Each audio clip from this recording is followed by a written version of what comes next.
والسلام على سيد الأنبياء والمرسلين وعلى آله وأصحابه أجمعين أما بعد أعوذ بالله من الشيطان الرجيم بسم الله الرحمن الرحيم قال الله تبارك وتعالى يا أيها الذين آمنوا لا تتخذوا عدوي وعدوكم أولياء تلقون إليهم بالمودة وقد كفروا بما جاءكم من الحق يخرجون الرسول وإياكم أن تؤمنوا بالله ربكم إن كنتم خرجتم جهادا في سبيلي وابتغاء مرضاتي تسرون إليهم بالمودة وأنا أعلم بما أخفيتم وما أعلنتم ومن يفعله منكم فقد ضل سواء السبيل صدق الله العظيم.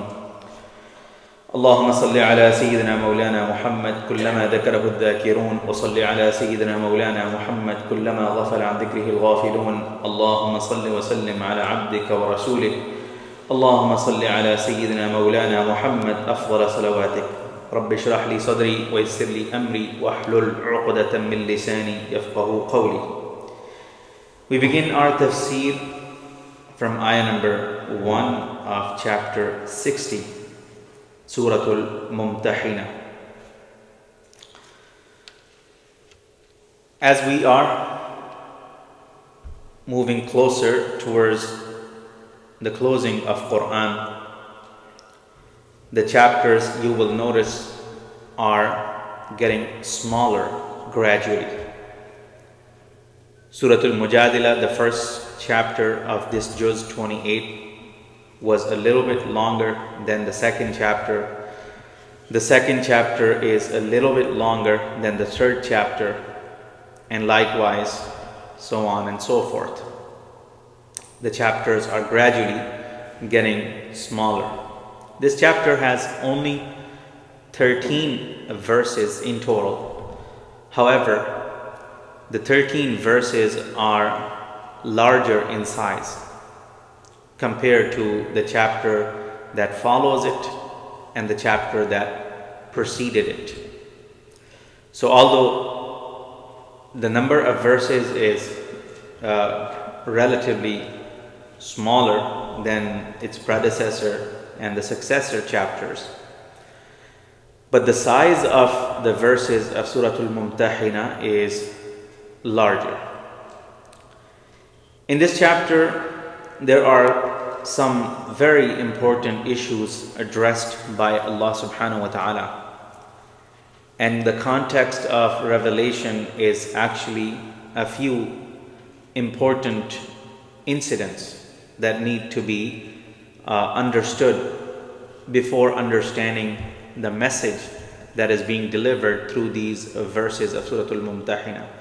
Literally, the name Al-Mumtahina means the examiner. It comes from the word imtihan, which is also a word that is used in Urdu language, in Farsi as well. Imtihan means exam. So why Al-Mumtahina is called Al-Mumtahina, or the examiner? Because in this surah, Allah subhanahu wa ta'ala introduces a method to test those who come into Islam, to establish the validity of their statement of faith, of their declaration of faith. Because it's easy for someone to fool you that they are Muslim, but there are some tests that Allah subhanahu wa ta'ala has presented. They're not very rigorous, because at the end of the day, only Allah knows how sincere you are in your statement of Islam, in your declaration of faith, and how truthful you are. At the end of the day, even a hypocrite will say the same thing that a true believer, a sincere believer says. However, Allah knows what's truly in the heart of a hypocrite and what's truly in the heart of a mu'min, a true believer. So this is basically just a formality that Allah subhanahu wa ta'ala has mentioned in this chapter. Nonetheless, it is a standard that Allah subhanahu wa ta'ala has set to test those who come and declare that they are Muslim. And this was done at a particular time, under certain circumstances, in particular conditions. We'll talk more about that when we reach there, inshallah.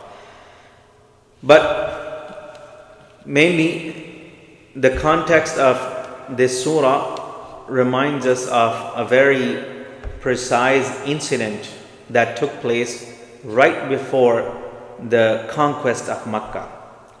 So in the 6th year of Hijrah, Rasulullah sallallahu alaihi wasallam entered into a treaty with the pagans of Makkah, the kuffar of Makkah, and that treaty was designed to give space to Muslims and non-Muslims, to give them a sense of peace from both sides. Both sides were basically given space to grow in their own ambitions, in their own goals, promote their own goals.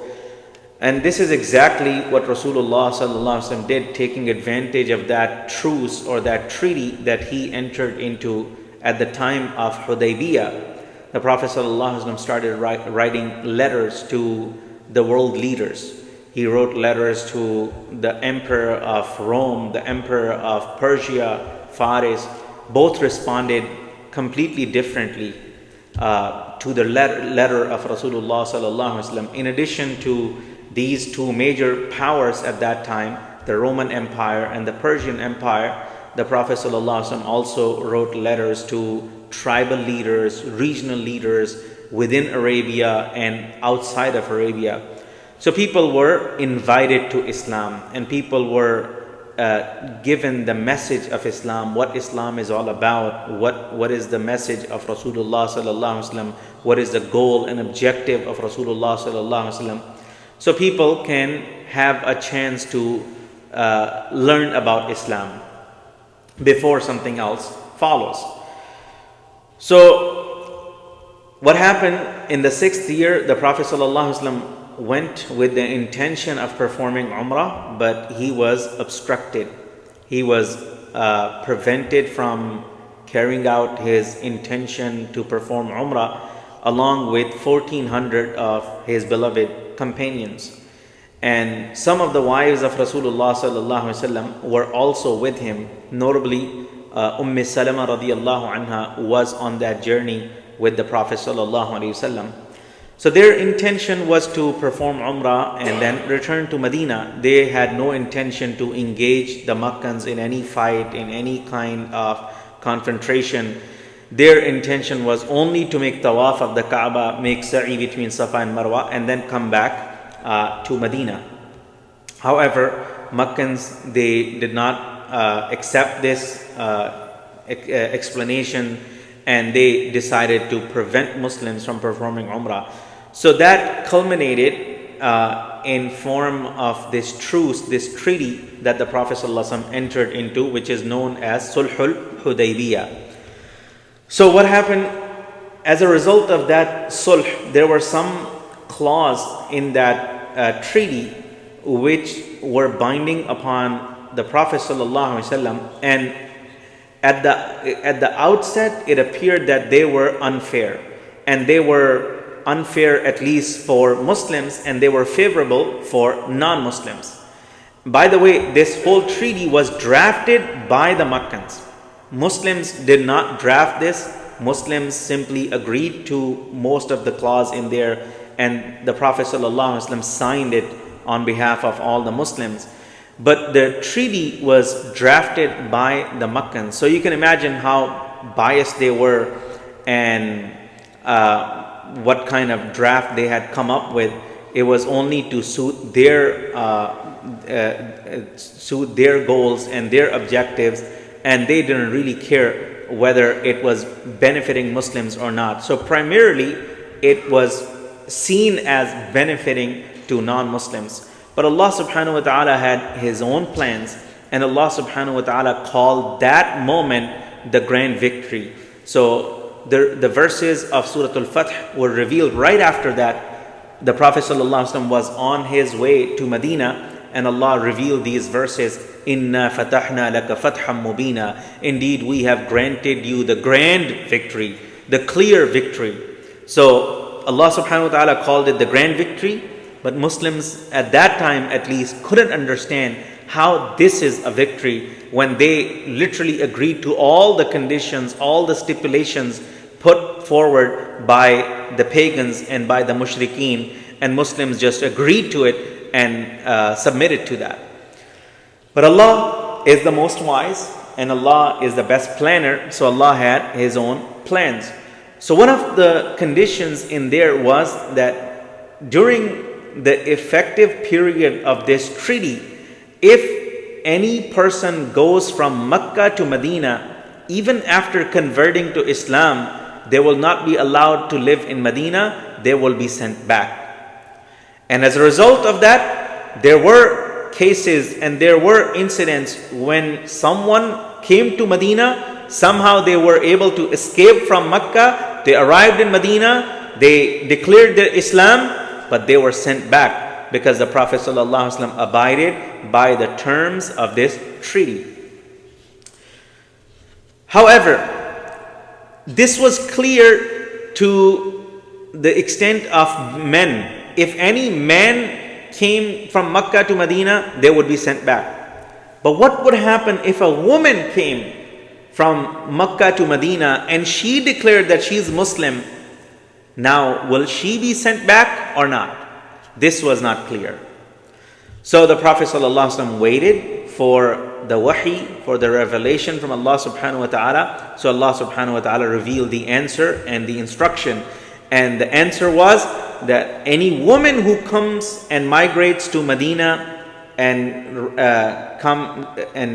leaves Mecca, even if she is married, she is not going to be sent back. Because she is coming voluntarily, she is coming willingly, she is not subject to those same conditions of that treaty, and therefore she will not be sent back. As a matter of fact, Allah subhanahu wa ta'ala said, لَا هُنَّ حِلٌّ لَهُمْ وَلَا هُمْ يَحِلُّونَ لَهُنْ. Not only that they will not be sent back, but if they were married and they still had a husband or a family back home, back in Mecca, that marriage is not effective anymore. That marriage is not intact anymore. Now, since they have separated and there is a difference of faith, religion between the two, one believes in Allah subhanahu wa ta'ala, one is Muslim and one is not, therefore there is no more marriage between them. These women are not halal for those men, and those men are not halal for these women. So this was something that Allah subhanahu wa ta'ala revealed in this chapter as well. Now, at the very beginning of this chapter, Allah subhanahu wa ta'ala addresses an important issue. So this surah was revealed sometime between the treaty of Hudaybiyah and the conquest of Mecca. So there was only 2-year period. Sixth year was the year in which the Prophet ﷺ entered into this agreement, this treaty with the pagans. And 2 years later, in the 8th year, the Prophet ﷺ came to Mecca in the month of Ramadan, and Mecca was conquered. So it was a very short-lived treaty.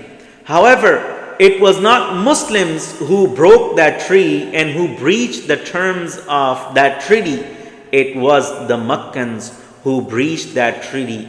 So when that happened, when the breach happened, the Prophet ﷺ made it known to Meccans, we're not bound to the terms of that treaty anymore, because you have breached it, you have violated the terms of that treaty. Therefore, we don't have that anymore between us. The treaty is not valid or effective anymore. And then secretly, the Prophet ﷺ started preparations for his march towards Mecca. Allah had already given him permission. Mecca is one city where war is never allowed. Fighting is never allowed.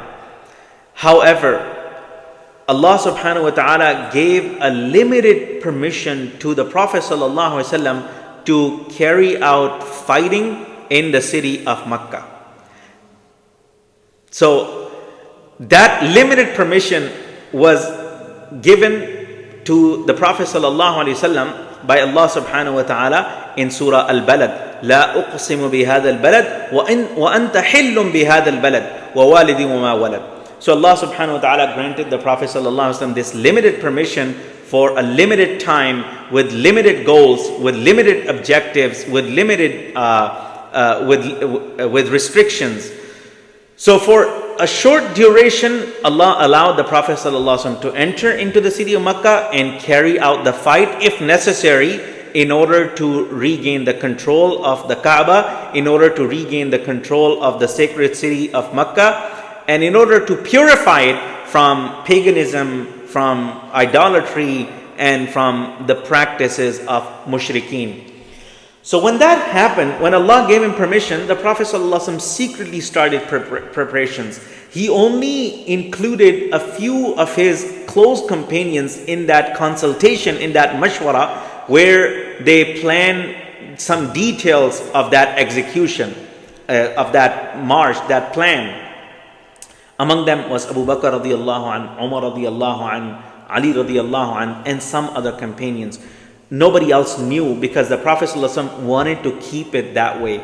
And the main reason why the Prophet ﷺ wanted to keep it that way, so there is minimal confrontation, minimal engagement, military engagement in Mecca, in order to save the blood in Mecca, in order to keep the sanctity of Mecca, so there is no bloodshed in Mecca. Otherwise, if people were informed over there and they were prepared as well, Allah would grant Muslims victory anyways. However, that may have come at cost of losing some companions as well, some Sahaba, and of course killing those mushrikeen and kuffar who would engage in fight with Muslims as well. So the Prophet ﷺ wanted to avoid that altogether, and the only way to avoid it is to go uninformed, to go unannounced, in order to prevent that from happening. So the Prophet ﷺ wanted to keep it a secret, and he did not want anyone to know about it. Even among Muslims, most people had no idea that the Prophet ﷺ has already begun the preparations for that march to Mecca. During that time, there was one woman who came to Medina from Mecca. And this woman's name was Sarah. She initially belonged to Banu Abdul Muttalib, meaning the family of the Prophet ﷺ, the family of the grandfather of the Prophet ﷺ. And she was one of the concubines. Later on, she was set free. And when she became free, she didn't have any way to support herself financially, so she started singing and dancing. So in Mecca, she used to entertain people. She used to sing songs for people and do dancing for people. And people in Mecca used to provide her financially, and they would give her money for those services. So she was basically a singer and a dancer. So she came to Medina not too long before the conquest of Mecca. When the Prophet ﷺ saw her in Medina, he asked her, "What's going on? Why are you here?" She said, "I have come to see you." So the Prophet ﷺ asked her, "Oh, have you done the migration? Have you done the hijrah?" She said, "No, I did not migrate. I just came to see you." So the Prophet ﷺ asked her, "Okay, did you accept Islam?" She said, "No, I didn't accept Islam, and I have no intention to accept Islam." So the Prophet ﷺ asked her, "Then why are you here? Why did you come to Medina?" She said, "Well, I have come to Medina to ask for financial support, for financial help, because I'm broke. I have nothing to live on. I have no food. I have no money. I have nothing." So the Prophet ﷺ asked her, "What about your singing business? You were doing singing. You're not able to support yourself, and the boys in Mecca used to give you money for your services." She said, "After the Battle of Badr, my business is dead. Nobody's there who is paying for my services. People don't want to hire me. People don't want to pay me. So I'm broke now. And I really need your help. And I know you are very generous. Your family is very generous. You were the only people that I knew. I was in your family I was a slave in your family and you guys used to support me, you guys used to provide for me. So I have come to seek some financial assistance. So the Prophet ﷺ, he felt sorry for her, and he told some of his family members, some of Banu Abdul Muttalib, some of the companions, he told them to help her with whatever they can. So they gave her some cash, some money, and they gave her some clothes as well. She collected all of that, and now she was on her way back to Makkah.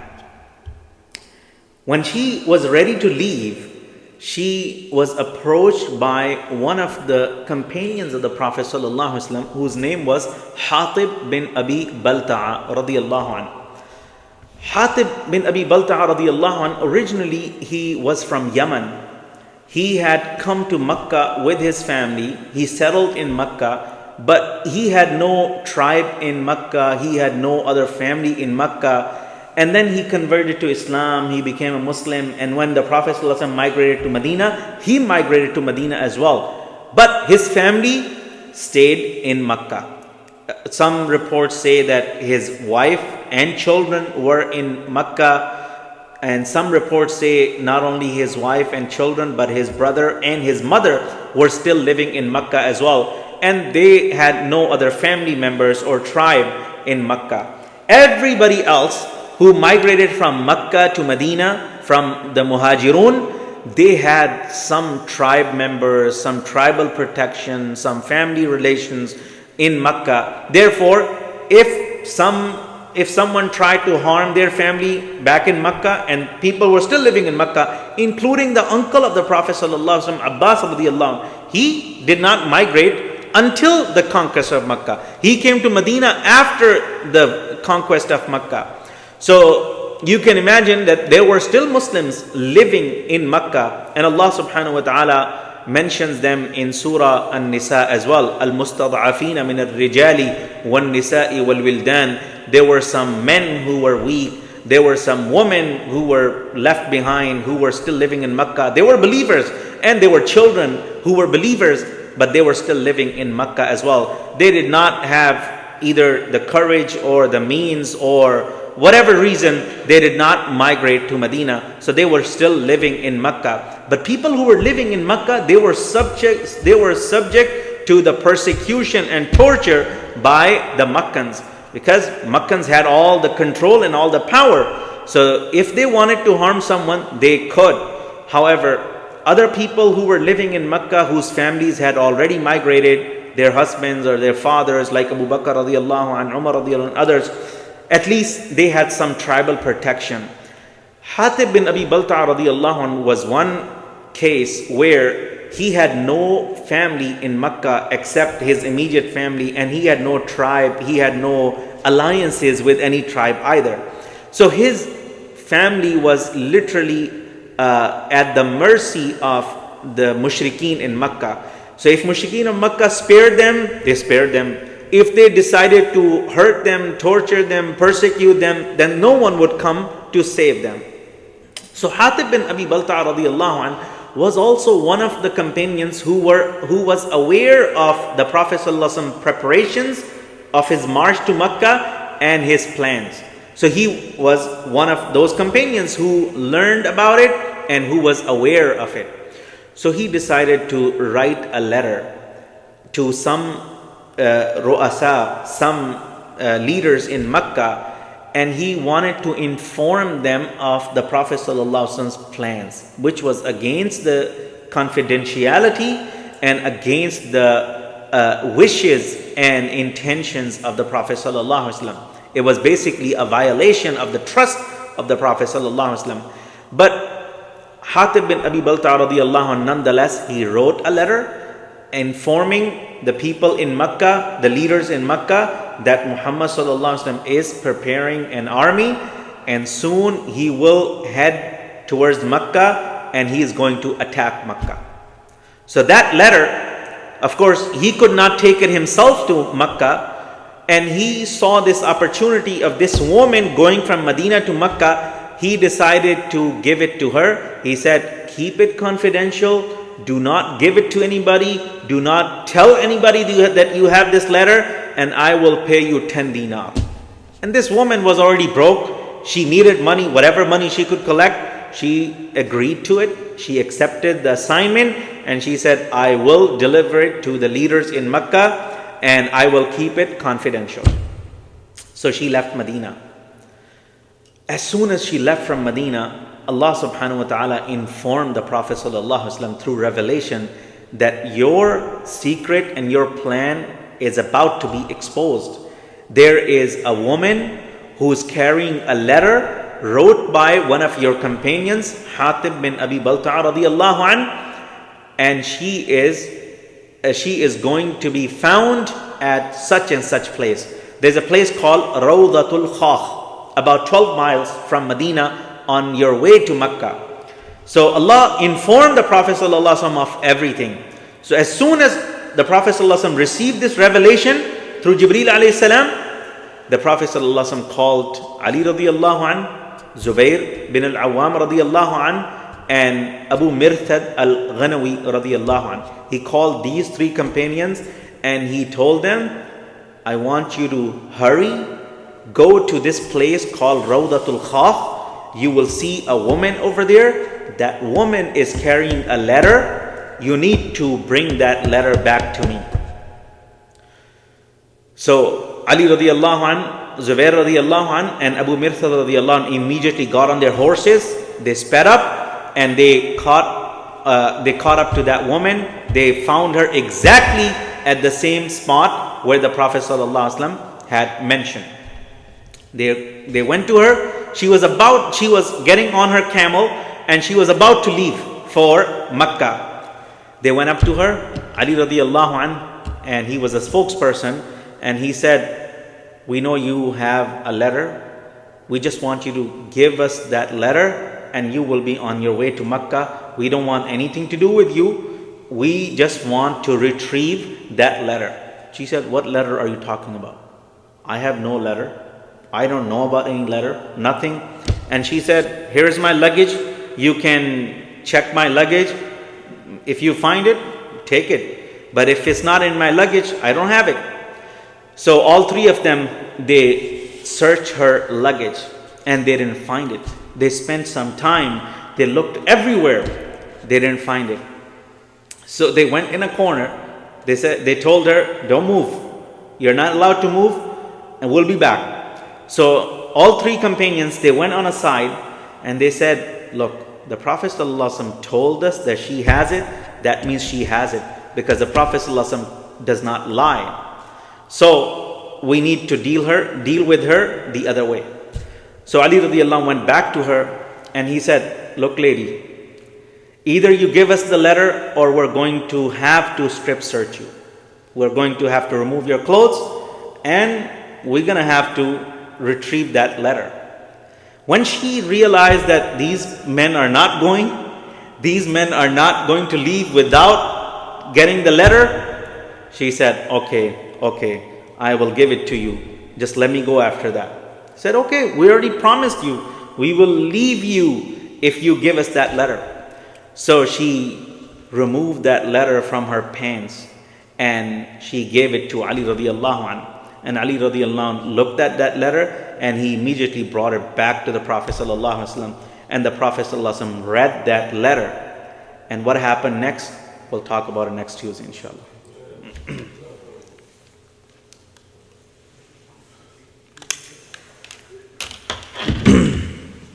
سبحانك اللهم وبحمدك اشهد ان لا اله الا انت نستغفرك ونتوب اليك. اللهم صل وسلم على عبدك ورسولك. اللهم صل على سيدنا مولانا محمد افضل صلواتك. اللهم انا نسالك الهدى والتقى والعفاف والغنى. اللهم انا نسالك العفو والعافيه والمعافاه الدائمه في الدين والدنيا والاخره. اللهم حبب الينا الايمان وزينه في قلوبنا وكره الينا الكفر والفسوق والعصيان واجعلنا من الراشدين. اللهم انصر إخواننا في فلسطين. اللهم انصر إخواننا في فلسطين. اللهم انصر إخواننا في غزة. اللهم انصر المجاهدين المسلمين في غزة. اللهم استر عوراتهم وآمن روعاتهم. اللهم انصرهم نصرا مؤزرا. اللهم كن لهم عونا ونصيرا. اللهم انصرهم. اللهم انصرهم. اللهم انصرهم. اللهم إنا نستودعك المسجد الأقصى اللهم إنا نستودعك أهل غزة، اللهم إنا نستودعك أهل فلسطين. اللهم اشف مرضانا وعاف مبتلانا وارحم موتانا. ربنا آتنا في الدنيا حسنة وفي الآخرة حسنة وقنا عذاب النار. ربنا تقبل منا إنك أنت السميع العليم، وتب علينا إنك أنت التواب الرحيم. وصلى الله تعالى على خير خلقه محمد وعلى آله وأصحابه أجمعين برحمتك يا أرحم الراحمين.